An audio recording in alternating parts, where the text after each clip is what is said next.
What I mean by that is, if awakening is authentic, if it's real, it does give us a unified vision. We see through all of the more relative identities, not as a means to simply discard them or degrade them, but as a way of seeing towards what's absolutely essential. And it ends up to what's essential about us all is something we all share. So in the contemplative orientation, when we're aiming at something like awakening or enlightenment, from most of all the contemplative traditions I know, we're looking beyond all of our identifications, whether they're the individual ones, whether they're the group ones, whether they're the racial ones, whether they're our sexual orientation, whatever they are. But it's important to realize, not as a means of simply dismissing them as unimportant, because they are part of the human experience, but as a means to the deeper connection, to the essential. So I think to the extent that we have a connection with the essential, with unity, then we can not simply dismiss the other former identifications, but turn back and have those transformed in our vision, right? Transformed and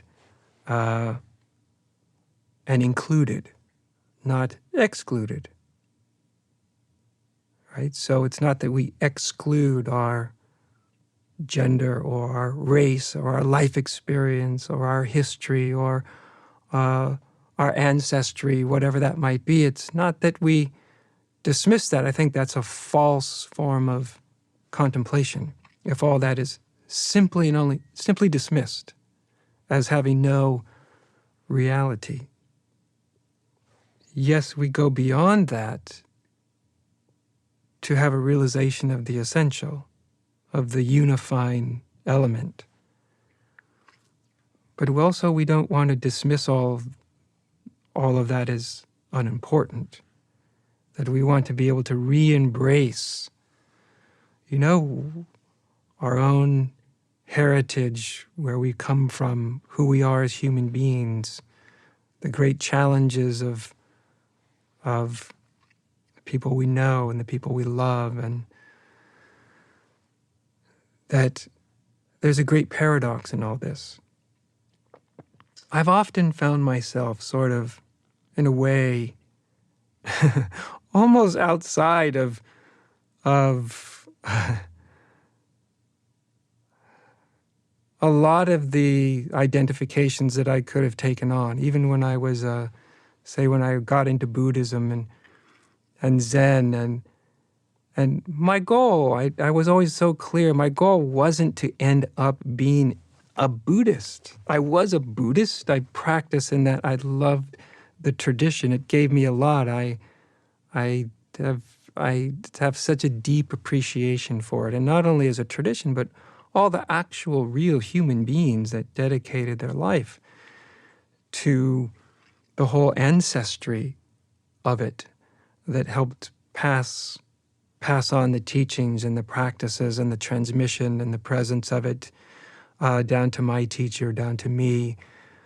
I have a deep appreciation for it, profound. And yet I never got into it in order to end up with a Buddhist identification. I didn't want another identification, because I had a sense of calling to something more essential, to the essential that can show up as Buddhist or Hindu or Christian or Jewish or non-religious at all, or white or black or brown or whatever it is, that was my calling. What I have found is it hasn't led me to just dismissing all those other parts of my makeup, but actually a kind of embracing them, but embracing them from the standpoint of the essential, from the standpoint of true nature. And what I have found is it's simultaneously allowed me to embrace the great differences of the people I meet in life, the people I know. I don't have a sense of who anyone should be, what anyone should think, what political point of view they should have. That's why it probably doesn't make me a very good activist in a certain sense, because I don't have that's not that sense of what people should think or do is not part of me. Not that all activists have that. I think that the most transformative and inspired ones don't.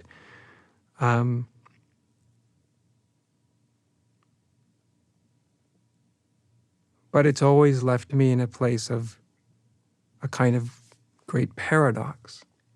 A paradox that in me sits, it's very simple, it's very easy.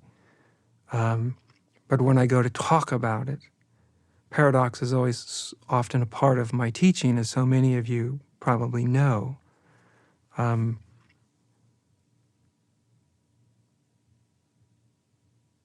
Paradox is often being able to see two or more things true at the same time, and two things that often seem diametrically opposed, opposites, at the same time.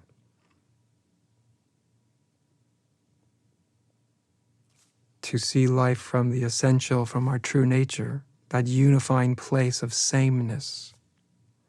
And also, simultaneously, seeing myself as a very limited, simple, ordinary human being. And to see both of those simultaneously seems quite obvious. But I know it's not always obvious. Well, it's only obvious when it's obvious, right?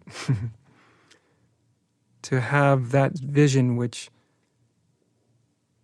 can both transcend the differences and also find itself living and expressing itself in the differences. And so I'm listening to those differences of voices, of opinion, of point of view, of life experience. I know, or I feel, that, my calling isn't to take on, in a very exterior fashion. A lot of the great exterior challenges that I've just articulated, I've said that we all face. I've felt that my part is to take on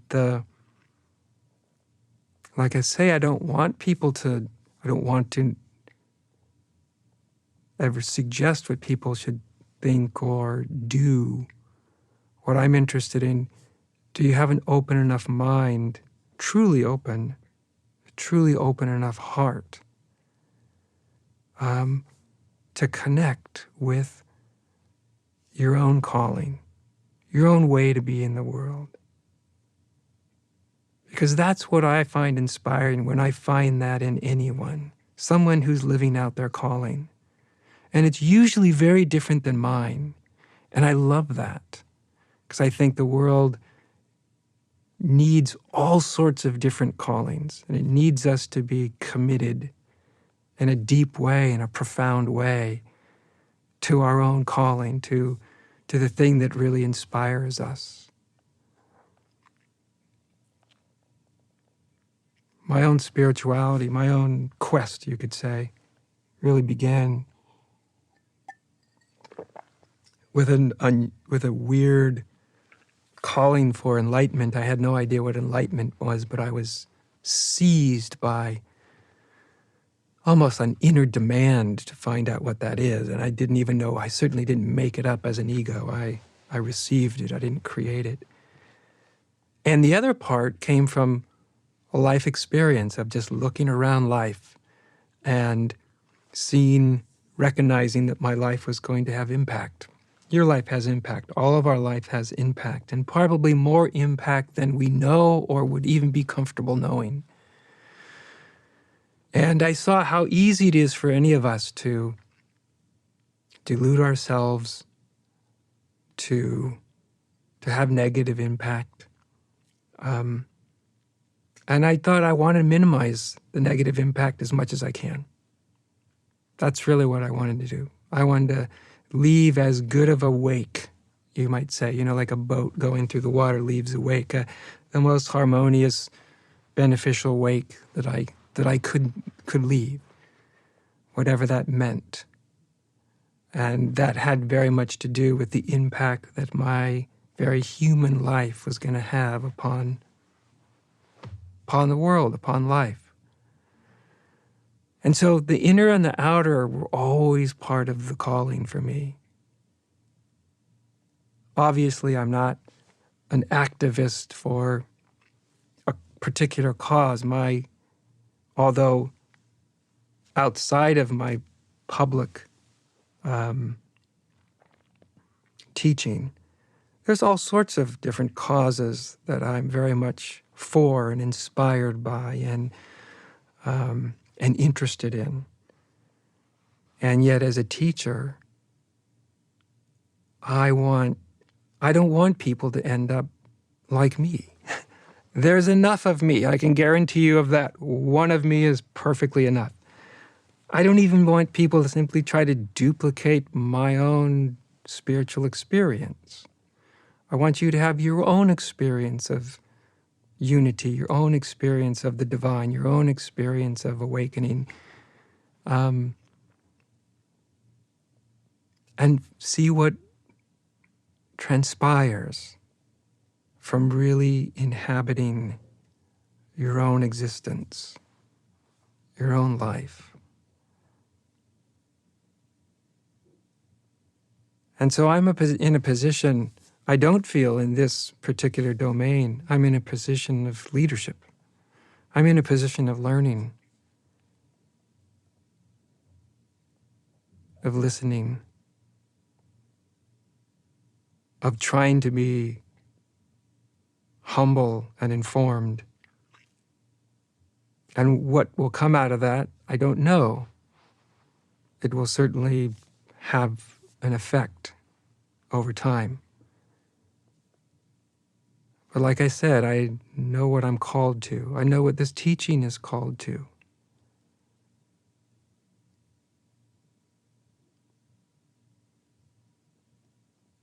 This is an important issue. I know I'm not going to be a leader in the issue of racial tensions. And yet, I can tell you it's a profound concern of mine. I think it's so terribly, terribly important. It affects so many people's lives. I know when some of the people that I knew that I was going to give this little talk, which I think has gone on long enough, so I'll wrap it up here in the next few minutes. Some people I had people that were very happy I was doing it, saying something, coming out and giving some expression of where I'm at with all this. And then other people that were very concerned, because, nowadays it's kind of like if you say something that somebody could translate in the worst possible way, there's a great tendency for certain people to do that. And, so it can be like walking on eggshells or in a minefield, and people were concerned, that I would make some sort of misstep. And I just took all that as just love, of just concern. Just nobody was telling me not to do it, but some people were like, whoa, be careful. And yet, and that may come across in this last hour or so, and yet I didn't feel like I wanted to overly prepare. I thought about a bit what I want to talk about, but I didn't want to come off polished. I didn't want to come off like I have some great expertise in this whole arena, this important arena of the racism that's still part of our country. I didn't want to do that because I know that even though it's been something that's been important for me for most of my life, it's been a concern of me. It's been something that I've studied, read about, have in some sense, like I said, with quite a few people that I've known, have been witness to it, which is different than being the recipient. But it's been there all along. And so I didn't want to over-prepare. I didn't want to come to you and speak the perfectly chosen words. I didn't want to come and just say the safest possible thing to say. I just wanted to come and just sort of have a intimate reflection. Because some people were asking for it, wondering about it. And I felt called to do it, to sit here with you and just give you this reflection. I don't know what you should do. I don't know what you shouldn't do. I hope that all of us have an intention to have really open minds and maybe be even more open-minded than we have been, open-hearted, but also using discernment in the sense of what are the most beneficial voices, but also the most beneficial ways forward, the greatest vision of where we want to be, where we can get. There are some amazing human beings that have taken this as their life work. And I think it's important that we listen to them. But I don't want to tell you which ones they are. I always sort of, for better or worse, ruthlessly maintain the sovereignty of each of the individual. I hope that my own teaching simply gives us an open enough mind, an open enough heart, a deep enough caring that we can discern the best way forward for each of us, individually and collectively.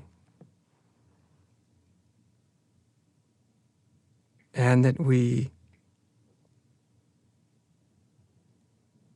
recognize that all these immense issues that we human beings are facing now, I think they do really require us to have a deep grounding in a very deep place of our being.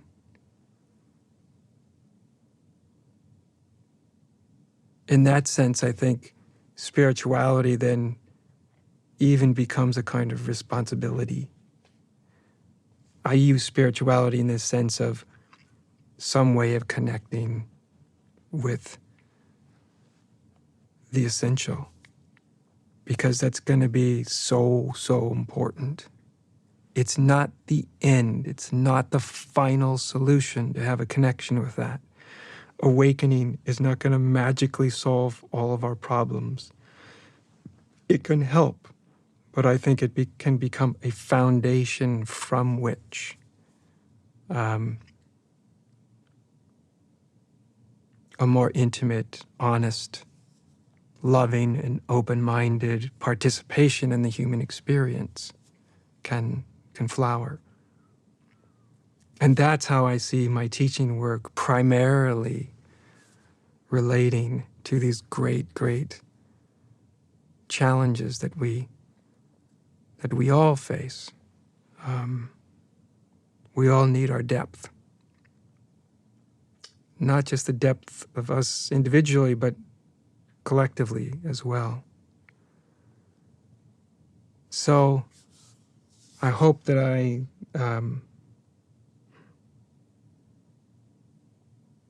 hope that I leave you with a bit of an open mind and a bit of an open heart. I'm sure for some people I've said too little, and other people I've said too much. But I knew you can't speak on a subject like this without some amount of risk, because a long time ago, almost from the time I started this, I realized that the position that I'm in to be a spiritual teacher is to almost be like a living projection for people. People want you to be whoever they need you to be. And if you fit that, they'll be happy. If you don't fit that, they'll be disappointed. And so it goes. And so I've long since become relatively comfortable with recognizing that that's a large extent just part of the position that I'm in, that people will quite naturally want and hope for me to champion what's important for them in their lives, champion their own important causes, and maybe that will happen sometime. But what I really want to do more than anything else is to empower you to champion what's truly important to you, what's truly meaningful for you. I'm doing what's meaningful for me. I'm living out my calling. It's not even a calling that I really chose. It's something that was given to me, as your deepest calling is something that's given to you. I do think that if more of us were living out that calling in an open-hearted, open-minded way,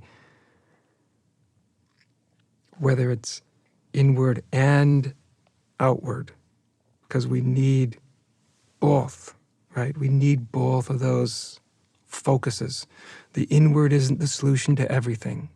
The outward isn't the solution to everything. We need this sort of reciprocal movement, right? And not only with the big issues of life, the collective issues, but the moment-to-moment encounters of our everyday lives, how we relate to one another, our friends, our family, our loved ones, strangers, people we agree with, people we don't agree with. That I do think the inner work needs to be, I think of it as it needs to be humanized. Even our great transcendental realizations need to have a grounding and a humanized, embodied form and expression in our lives. And that's what I've always been called to participate in, trying to help people bring about. And then watching how each of you flower and see what you're called to. And perhaps if more of us are doing that, perhaps some of these lines of division, the racial divisions, the political divisions, the ideological divisions,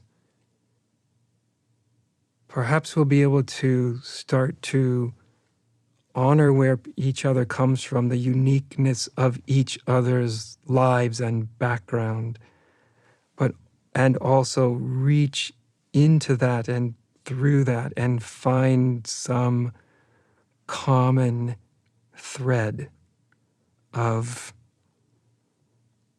well, as Martin Luther might have seen, common thread of character, common thread of connection.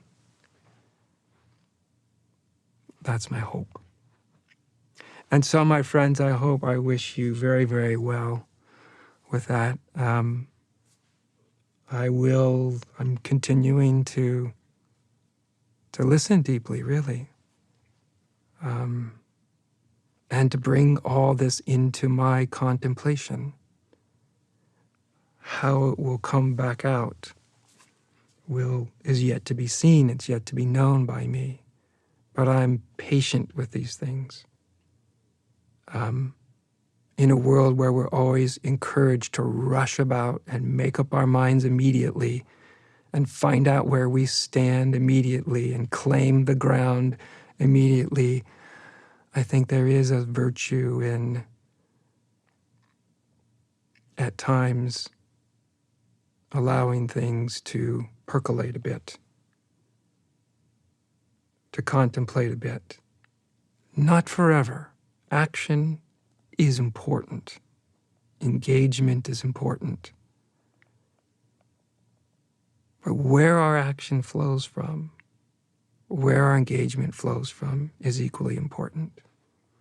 And I hope we will also be able to respect that there'll be a great diversity of what people are called to do and how they're called to engage. And I hope we will be able to respect that with one another.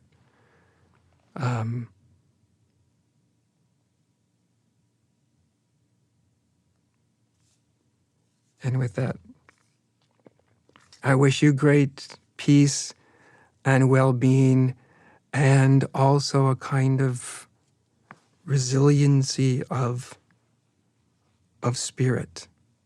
And remember, we don't find our real resiliency in closing ourselves from the world, but I think in opening our hearts and minds wide. It may feel counterintuitive at times when the challenges are great, but that, I think, is where a great resiliency of heart and mind is engendered. So thank you. Thank you for joining me. Thank you for being with me for this short period of time. I wish you all well. Namaste.